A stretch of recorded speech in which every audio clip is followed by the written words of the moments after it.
Sommes-nous tous condamnés à être des chypriotes? À la lecture d'un récent rapport du FMI, le Fonds monétaire international, il y a de quoi véritablement s'inquiéter. Si vous ne le savez pas encore, sachez que le FMI a préconisé dernièrement, il l'a écrit noir sur blanc dans un rapport, de taxer à hauteur de 10% l'épargne de tous les habitants, de tous les épargnants des pays de la zone euro. Voilà. C'est-à-dire que l'objectif que fixe le FMI, c'est de spolier une partie conséquente de l'épargne des habitants de la zone euro, 10% tout de même, pour atteindre, disent-ils, revenir au niveau de dette publique de 2007. Perspective qui n'est somme toute pas très réjouissante parce que les dettes en 2007 étaient déjà très élevées. Voilà une préconisation que vient de faire le FMI, qui n'a pas fait beaucoup de bruit, qui n'a pas fait couler beaucoup d'encre, alors qu'elle témoigne d'une philosophie très grave, c'est-à-dire la spoliation progressive de la richesse produite par l'économie réelle, par les gens, par les entreprises qui se retrouvent pour pas mal de nos compatriotes et des habitants de la zone euro sur des comptes d'épargne, au profit d'un système bancaire. Parce que qui possède aujourd'hui évidemment la dette publique des États? C'est le système bancaire, c'est le système financier. Ce sont ces banques, c'est cette finance que François Hollande normalement devait combattre. Il l'avait dit lors de son discours du Bourget quand il était candidat en janvier 2012 à la présidentielle. Il avait dit « Je ferai de la finance mon adversaire principal ».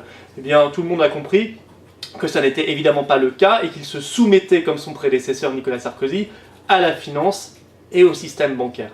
Alors oui, le gouvernement français doit dire haut et fort que jamais il ne mettra en place une telle préconisation du FMI, que jamais il n'acceptera d'aller piocher de manière autoritaire dans l'épargne de tous les épargnants au profit du système bancaire, parce que les Chypriotes ont vécu cela. Alors il y a eu beaucoup de protestations, ça a été limité finalement au compte d'épargne de plus de 100 000 €, mais au départ il fallait taxer tous les comptes, et certains comptes bancaires ont été taxés à hauteur de 47,5%, ce qui est du vol pur et simple. Voilà. Alors d'où ça vient? Eh bien ça vient de notre dépendance totale, de notre soumission totale à la banque, à la finance. Nous sommes obligés depuis les années 70 en France, et ça a été très largement aggravé par le traité de Maastricht, nous sommes obligés d'emprunter directement aux banques privées, aux banques d'affaires pour notre dette publique. Auparavant, nous pouvions emprunter directement à notre banque centrale à taux nul ou à taux quasi nul, à la Banque de France en ce qui concerne notre pays. Ça n'est plus possible. Nous sommes donc maintenant dans les mains de la finance. Nous sommes dans les mains des banques qui possèdent notre dette et qui maintenant vont passer à l'étape suivante. Ils ont commencé dans certains pays, ils l'ont fait à Chypre, un pays de la zone euro, pour sauver l'euro, pour sauver tout ce système-là qui marche sur la tête. Ils vont passer à l'étape suivante, c'est-à-dire aller prendre directement dans les richesses des gens, dans les comptes des gens.